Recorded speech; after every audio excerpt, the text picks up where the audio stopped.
There might be a little bit of a trip hazard right here. And here we're starting to raise, not much, probably nothing the city would make you do right at this point in time. So you should be in pretty good shape there. And then you see the driveways are sloped outwards. We want all the grade areas around the buildings to be sloped out so the rainwater is directed away from the building and not into the garages or close to the foundation walls. The exterior is quite weathered. A lot of peeling paint. We've got some damage. The stucco has actually cracked, and when it's cracked like this, it can allow moisture to go in. So most likely you're going to have some damage to the wood framing under there. Okay. Now you'll see these houses like this one over here have these vents, and this is called a soffit. These areas under the window base, and you see like this one they put the vents in there. That allows air circulation into that area, so you're less likely to get moisture and fungus damage in there. In this particular location in the city, with this type of setup without the vents, you have a fair chance of having some damage to the sheathing and the framing underneath here because of the moisture condition between the stucco and the wood sheathing, this stuff here. See what they do? What you have here, you got stucco on the outside, and then they've got chicken wire and then tar paper. And that's the waterproof membrane. And then you've got this side. You see, there's already damage right there. That's some of that damage I'm talking about right here. And we'll look at this further. There's some more damage right here, by the way. See that white? That's the mold right there. So no doubt you have some scattered damage. So you should allow some cost to do some repairs there. And once you get it, the termite guy will do test holes. They'll drill in there and then they'll probe to see where the rot is, and they'll look at these areas as well. We're going to come back and look at this one. But I just want to kind of explain about that thing. Let's see. Well, we might as well do this little exterior part now.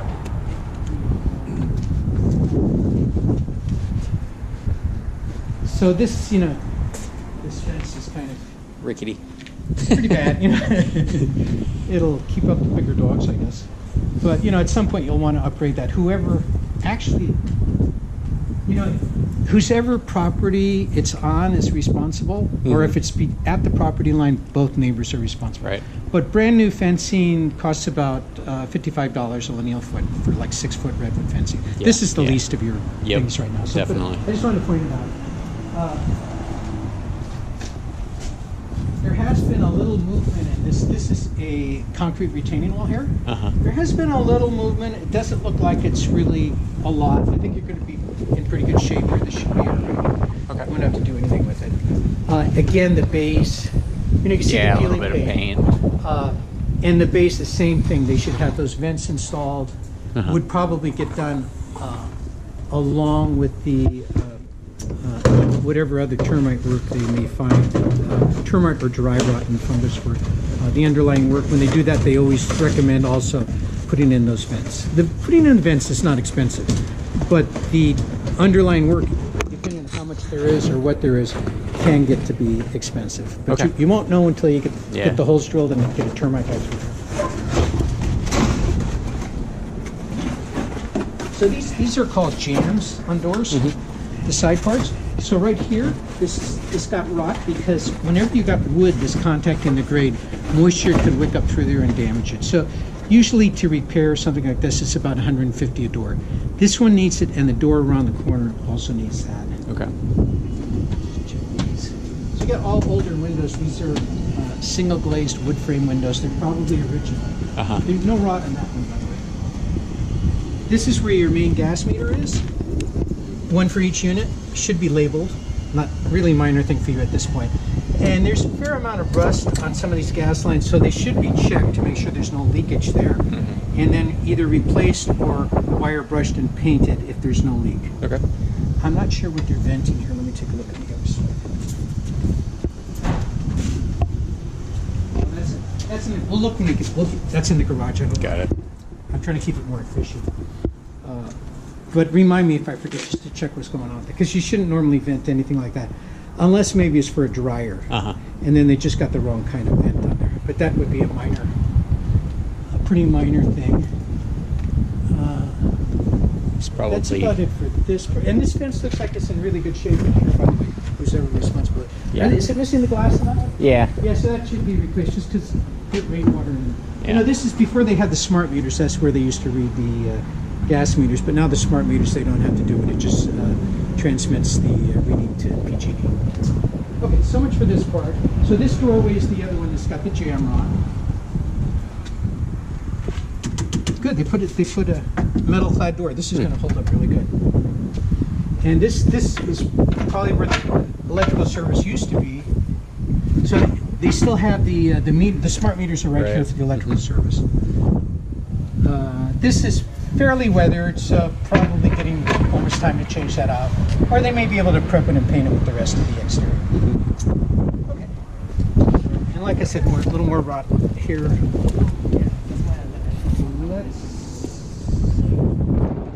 Let's go ahead to the back. We'll go to the backyard and do all that area, and then we'll come back and do these garages. Okay. So, I'm not sure where all these little doorways go. Let's take this out.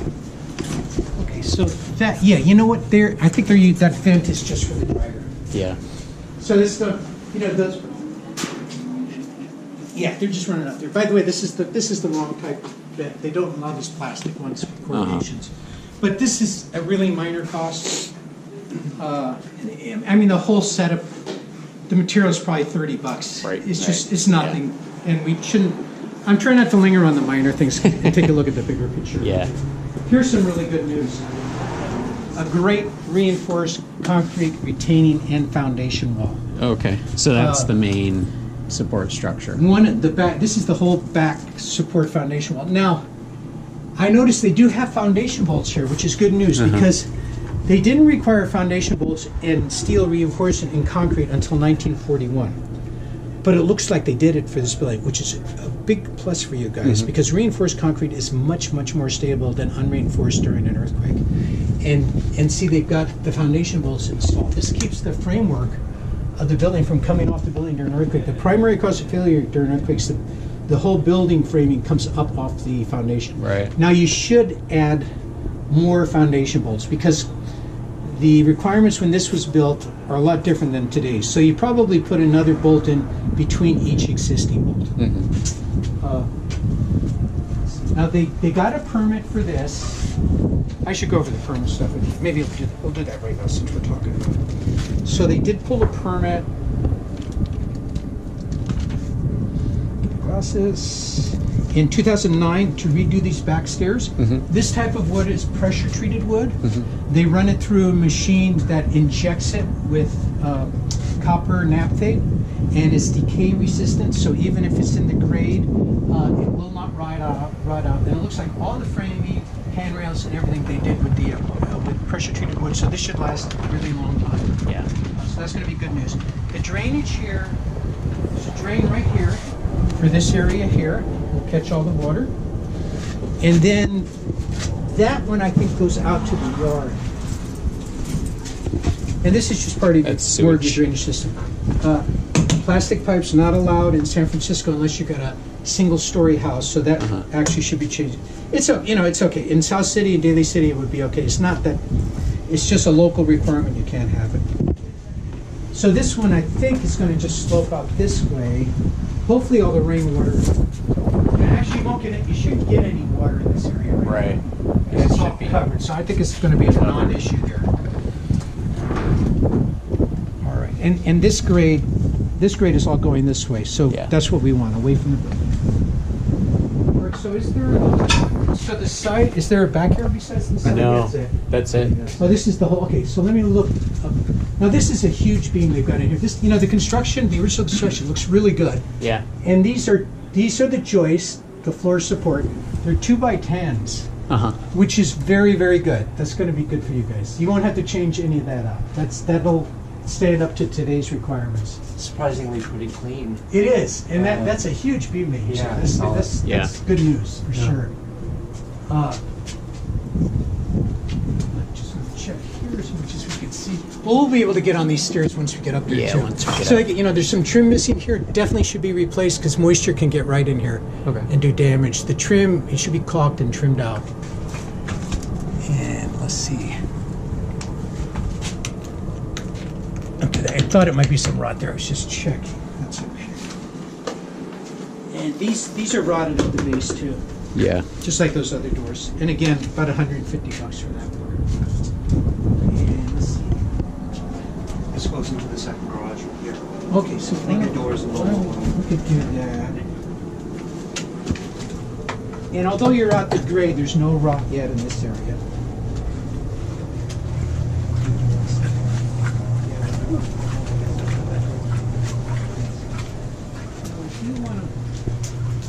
Where's our, I'm just thinking about where the entry stairway is. Because I want to check under that stairway because sometimes you get rot in there. Well, they got it all blocked off. It's really hard to see, but you know, it looks pretty good. Because, see, this stairway is protected from the weather. Uh-huh. You know, when these are outside and not protected from the weather, a lot of times you can get damage, underlying damage. Yeah. The 50% of it we can see looks excellent. It looks like the day they installed it. Yeah. And this framing too. All looks really nice. It's holding up really good. Now I do recommend between the post and the girders Uh-huh. and the bottom of the post to be concrete foundation or piers. I recommend putting metal connectors there for seismic safety. That keeps the building from coming apart vertically during an earthquake and helps mitigate the diagonal motion. And along the same lines, and the bolts that I mentioned, this is all seismic stuff. The adjoining walls to the garage openings, you got two big garage doors because you get so you get a certain weakness as far as the building moving sideways. The good news is you got a building on both sides, so it's less likely to go down during an earthquake. But I would recommend some plywood shear walls. And usually it's at the garage door opening or wherever an engineer calls for it. Okay. But that would be the place to put that. So a little seismic work, extra bolts, metal connectors at the connection points at the support post, and some plywood shear walls, especially at the garage door opening. And then you should be in pretty good shape. Okay. It's hard. See, they did what was required in the day. They did this diagonal bracing. Nowadays we're using the half-inch plywood shear walls, which is just half-inch plywood with lots of nails to keep it from moving. But they did do the original diagonal bracing, which is still going to be helpful. And like I said, really good size joists. Yeah. The floor should be really pretty stable up there. It's really hard to see. You got a rat in here somewhere. I can smell it. Oh, right. Rat. Yeah.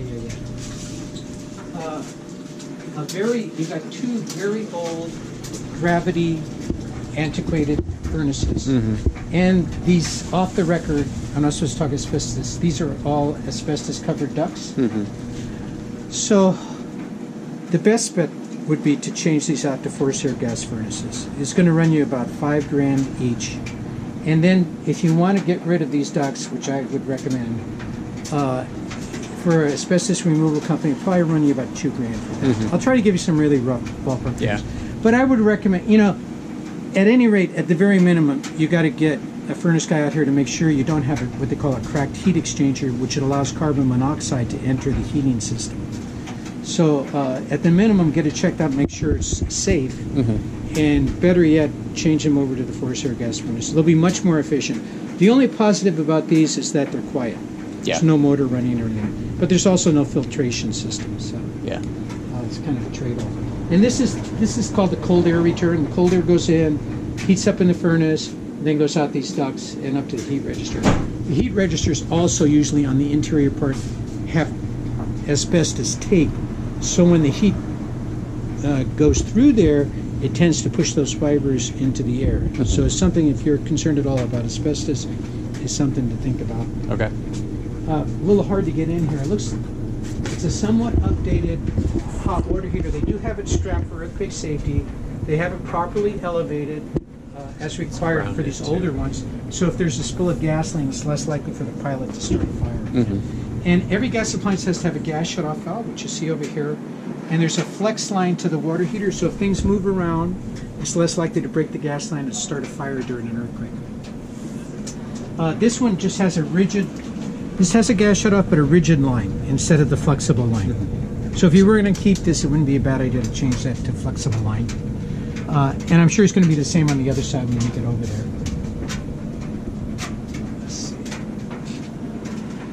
Yeah, there's some rat turds right there. Not that I'm the rat turd expert. So these posts, same thing. Jackie's gonna love that one. Same thing. So these. I would be really surprised Don't if you tell were, her, David. Don't tell her. Rat turd expert. Authority. Oh God. So like the other things, you put the metal tees on either side of these posts. Yeah. Very substantial posts. Usually these are 6x6. Right. These are 8x8s. Yeah. On concrete. So really, the basic structure is excellent for the age. And you really lucked out that in 39 they put the reinforced concrete and the foundation post. So you're really well ahead of the game, because that can be a very expensive proposition if you have to start fooling around with the foundation. Will you be able to tell which walls upstairs are the structural walls? It's going to be the walls running this way. They There. run the ceiling joists the same way as these joists for both units. So the wall, usually there's a hallway or whatever, and that wall is going to be the support wall. You could still make openings in that wall as long as you set in another beam across the opening. We could talk about it when we get up there. But so don't worry, if you're thinking about opening it up between the rooms, you'll still be able to do it. You just have to put a beam in. Right. If it wasn't a support wall, you could just open it up and do light framing. Yeah, you can't. We can't really see in to see if there's any rot in the mud sills and things like that. There is a laundry sink over here.